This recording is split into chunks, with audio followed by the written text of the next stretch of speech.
In the 1990s, light gun games in arcades were plentiful, promising high-octane action and fruitful reward for players with a crack shot and an eagle eye.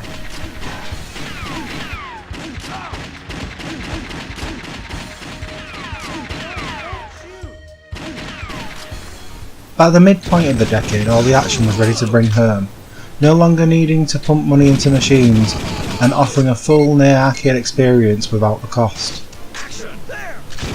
The pioneers in the technology behind light gun video games falls in very familiar territory. The use of light-sensing vacuum tubes culminated in Sega's Periscope, electromechanical game from 1966, which used lights and plastic waves to simulate sinking ships from a submarine. Later we see Nintendo's offering in the form of Wild Gunman. This electromechanical game from 1974 makes use of video projection as the cowboys appear on screen for you to shoot them with a light gun. Since the genre's early inception, all through the late 70s and 80s, lots of home consoles had light gun games and accessories. From the first Magnavox shooting gallery to the infamous NES Zapper, and a whole host of third-party light guns for the 8-bit computers. So now we return back to present day.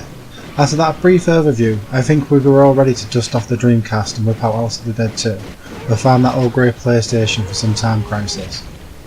You will not get very far, however, not without a cathode grade tube TV. Because the technology behind light gun games is so old, they only work with CRT televisions. LCDs, LEDs, plasmas are a no-go for playing light gun games.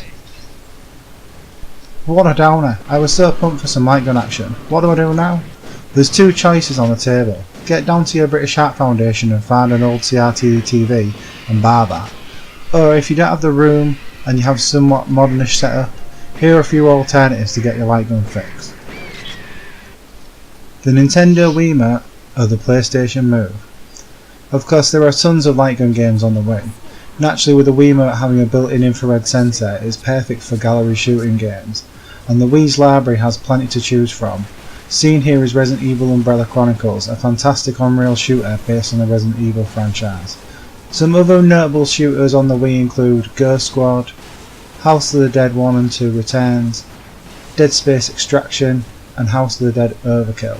All fantastic.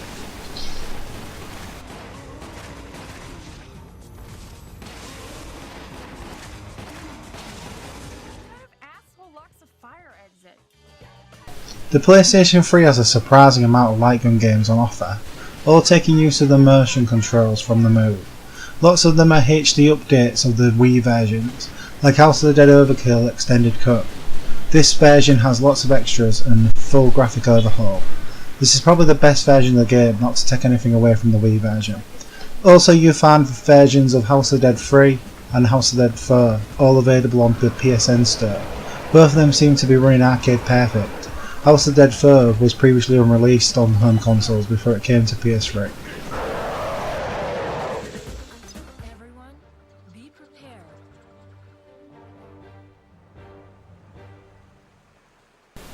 There are plenty of original games too, like Time Crisis Raising Storm.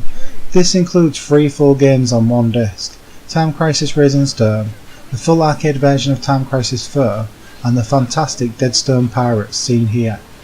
That comes in as one of the best light gun games I've played in recent years, and a fantastic collection.